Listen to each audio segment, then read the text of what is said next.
You're back on Outside the Beltway, and I'm John Fredericks, your blowtorch, your free speech in America. Joining me now, Dr. James Thorp, MD, at the Wellness Company, and he's Chief of Maternal and Prenatal Care.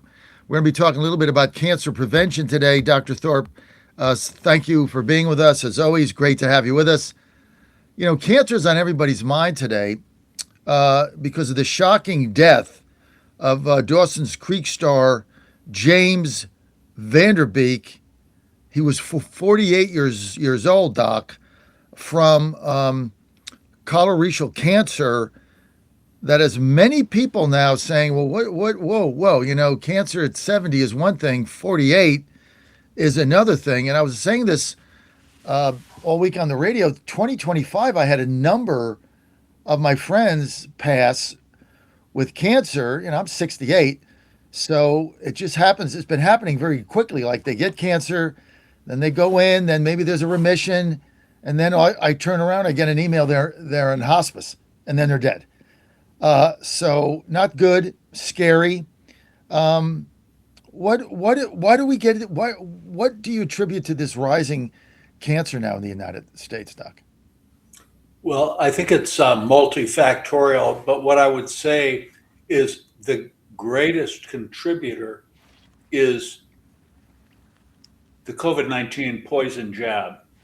It was given to 5.5 billion people globally, including over 13 billion shots. And it cripples the immune system, probably for life. And when it's actually well described, VAIDS, vaccine associated acquired immune deficiency syndrome, VAIDS. So this is iatrogenic, uh, and it's awful when you cripple the immune system. You know, we all have cancer cells floating around in our body all the time, and it's the immune system, the T cell system, which will inhibit and take out these cancer cells. So that's critical.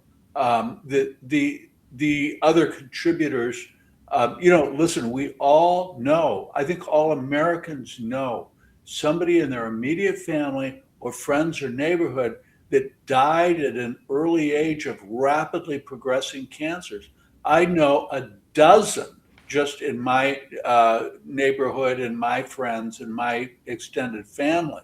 So all the Americans know that. It's just that some of them aren't connecting dots because the government and the pharmaceutical companies are trying to normalize this, called normalization of deviance. I so you're attributing this back to the COVID shot that 80 was it 82 83% of Americans, 83%, you can't 83% of Americans to do anything. 83% of Americans took at least one shot. Does that put all those people at risk?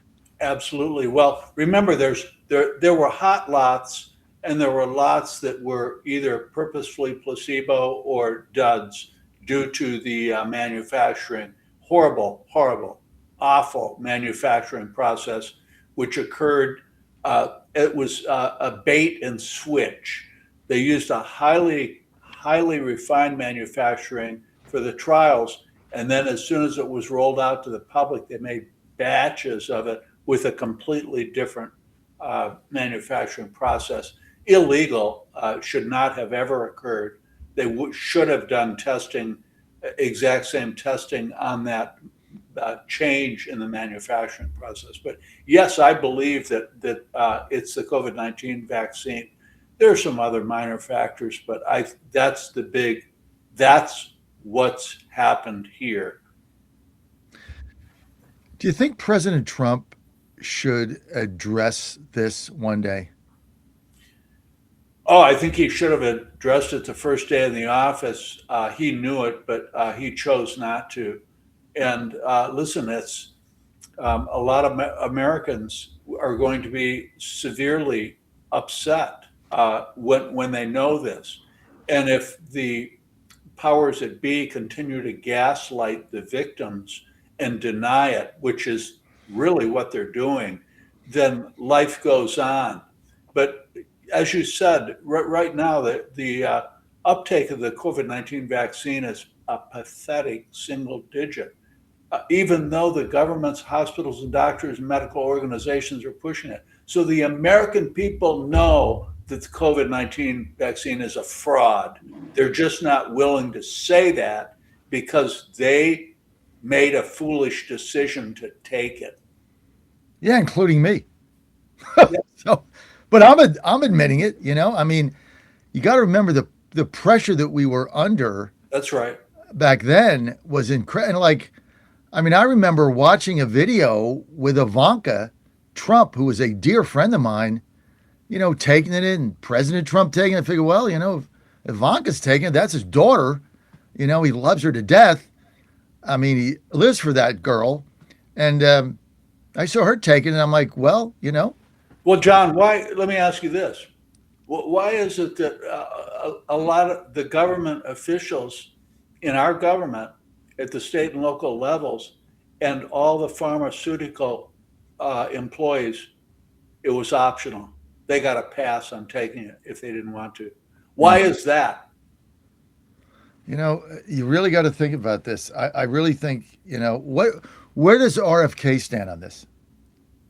You know, I know, I'm certain he knows what's going on, but he's got so much political pressure. I mean, look at the decision he just made on compromising the environmental toxins and glyphosate and all. It's like a ridiculous catch-22. He's been preaching about taking all of these dangerous pesticides out of our farmland. We provide 25% of the food in the world. And he's saying, well, oh, we can't do that now because of why? Well, because it would devastate the farming industry and it would devastate the global food production. Okay, so what you're saying is now it's okay to kill Americans and injure Americans because we need to make more money and keep the big ag and the global farming industry going. Hmm. I that's a hard decision. Mm-hmm. And he tweeted yesterday and tried to justify that, but I have a lot of problems with that. So, is it true that ivermectin now is a repurposed drug that almost everyone is familiar with, is showing some promise as a potential way to fight cancer, Doc?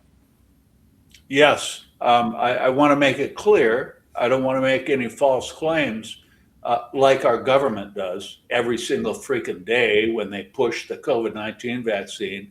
No, it's never been subjected. None of the vaccines on schedule have ever been tested in a randomized, double-blinded, placebo-controlled trial. Never, not a friggin' one. So neither have ivermectin or mebendazole.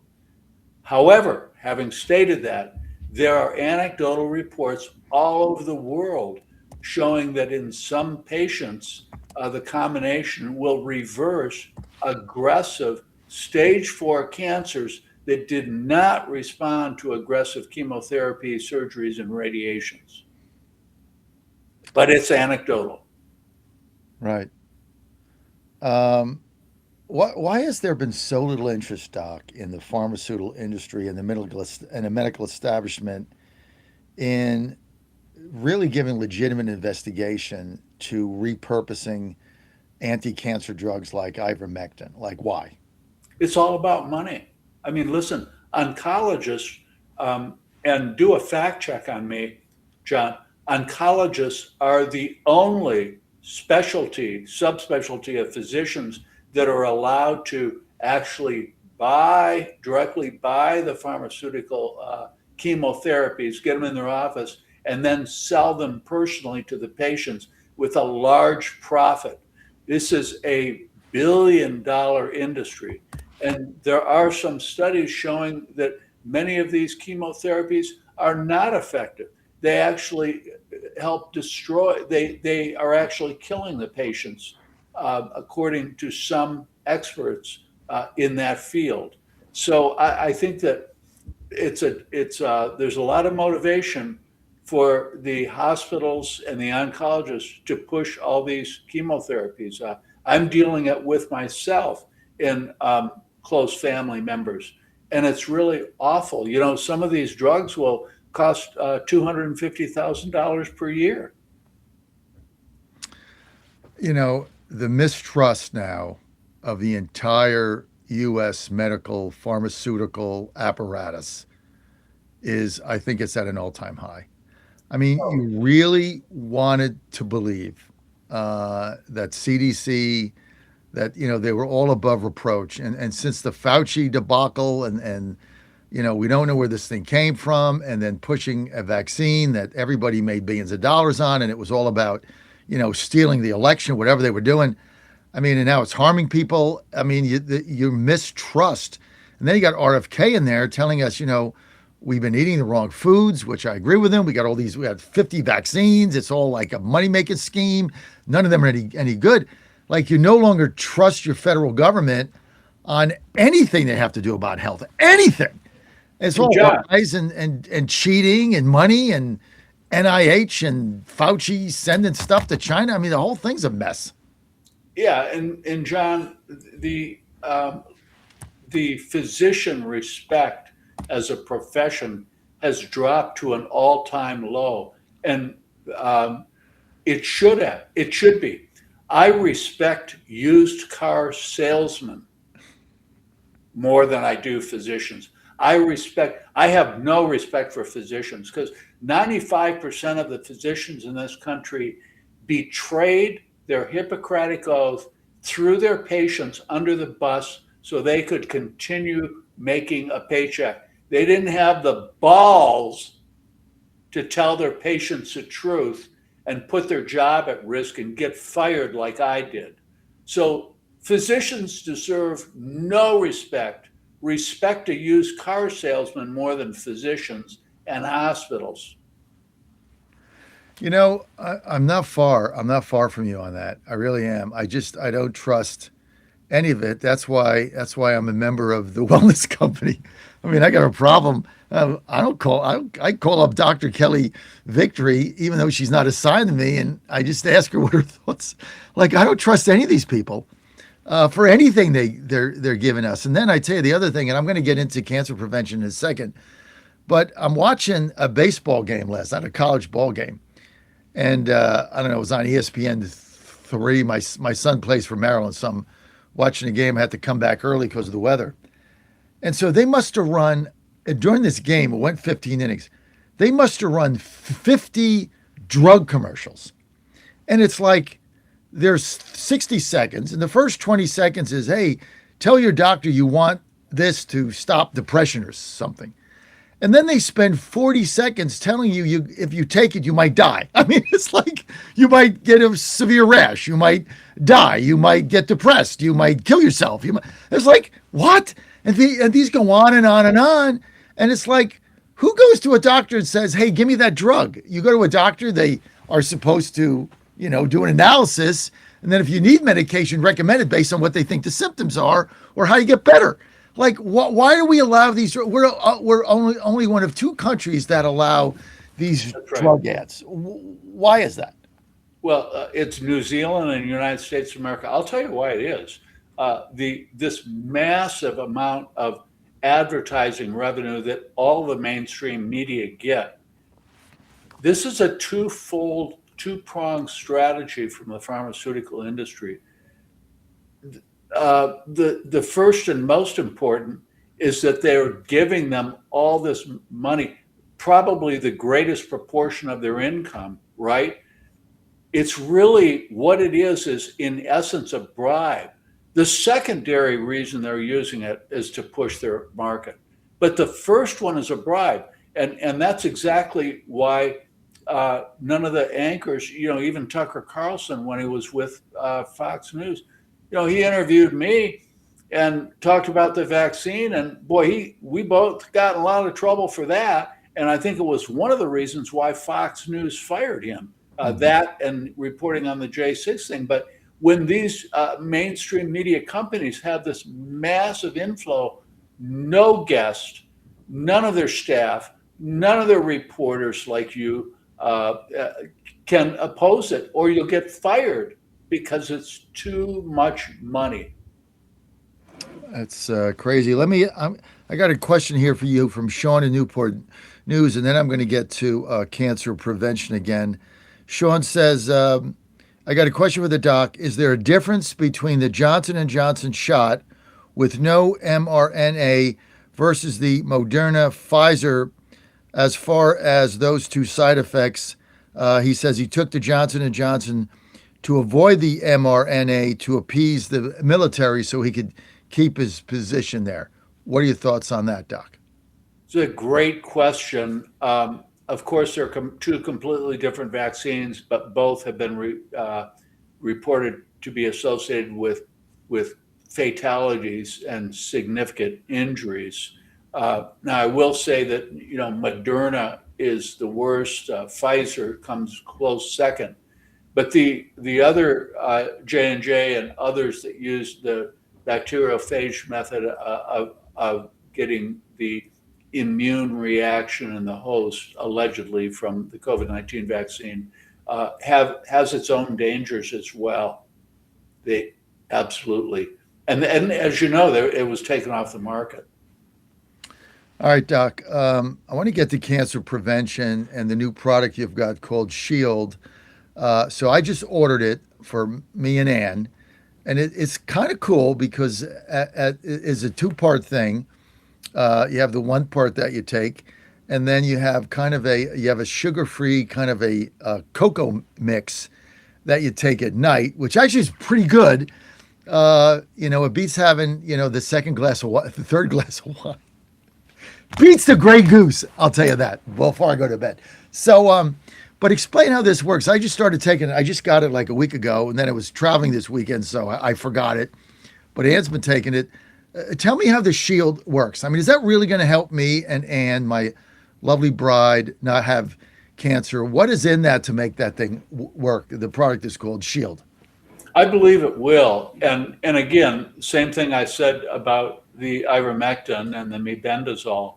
I think that we cannot make a statement that says this is proven to be beneficial by a randomized double-blind placebo-controlled trial, right? So that's a disclaimer. But this is composed of 9 botanicals.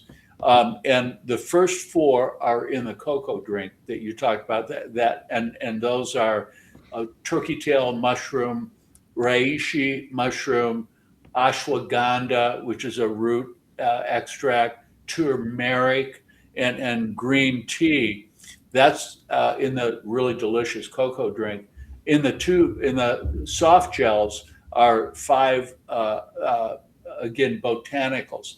And olive leaf extract, oregano oil, black cumin seed oil, garlic extract, and berberine. So each of these 9 botanicals show evidence of, according to many experts and according to the literature, of preventing cancer, either in vivo or in vitro. So yes, I think it's a really good idea, especially for those of us that are getting older. You're still a young man, and Anne, a young, beautiful couple. But when you start getting older, like I am, I think it's a great lifestyle change to be using something like, along with healthy eating, maintaining an ideal body weight, and exercise, and all of the other things that we've talked about. Thank you for the compliment, calling me a young man. I appreciate that, Doc. Listen, I want everybody, look, you got to do stuff. You got to be proactive. That's why I preach action, action, action. You can sit around and hope things work out, or you can do something. And I'm all about action, as everybody knows. That's why I just ordered for Ann and us this new product at TWC called Shield. And Dr. Kelly Victory, who I talked to about it, she suffered from cancer and she's beaten it. She was a D1 athlete, and she's a big believer in it. So all you had to do, this is cancer preventative. I mean, there's no downside, only upside, and it's got healthy things in it. Either way, you're good to go, even if you're not prone to cancer. But it is supposed to be cancer preventative, and I'm going to I'm taking it. I like it. So just go to twc.health/Godzilla, twc.health/Godzilla, order your shield, put in promo code Godzilla, get 10% off, and you're going to be good to go there. twc.health/Godzilla, shield, 10% off with promo code Godzilla. Doc, you want to wrap us up? Yeah, I really appreciate you showing my book. The title earlier you showed that, and thank you for that. I just want to say that the title is Sacrifice: How the Deadliest Vaccine in History Targeted the Most Vulnerable. So it focuses on pregnant women and my area of expertise. So I really appreciate that, and all the proceeds that I get go directly to the Wellness Company Initiative Fund, which I have worked out with the Wellness Company. It's a 501c3. They will match the proceeds, which they have, and all the monies go to the COVID-19 vaccine injured. We've made 3 grants. You're a really good guy, Dr. Thorp. I want to thank you for being with us. I got to ask you this. How old are you? I am old enough to know better. I'm turning 73 this year. You've only got 5 years on me, dude. Come on. We're like brothers. You're a young man. That's because I take all your stuff. You know how much stuff I take from TWC, including this doc, Mars. I'm telling you, man. Check this out. This is the other thing Dr. Victory told me to take. Makes Ann happy. Mars, baby. Testosterone supplement. Too much information. Doc, thanks for being with us. twc.health/Godzilla, shield. Promo code Godzilla, 10% off. Thanks for having me. Good to have you on, Doc. We're gonna be right back. As always, we've got Tom Emmer is next.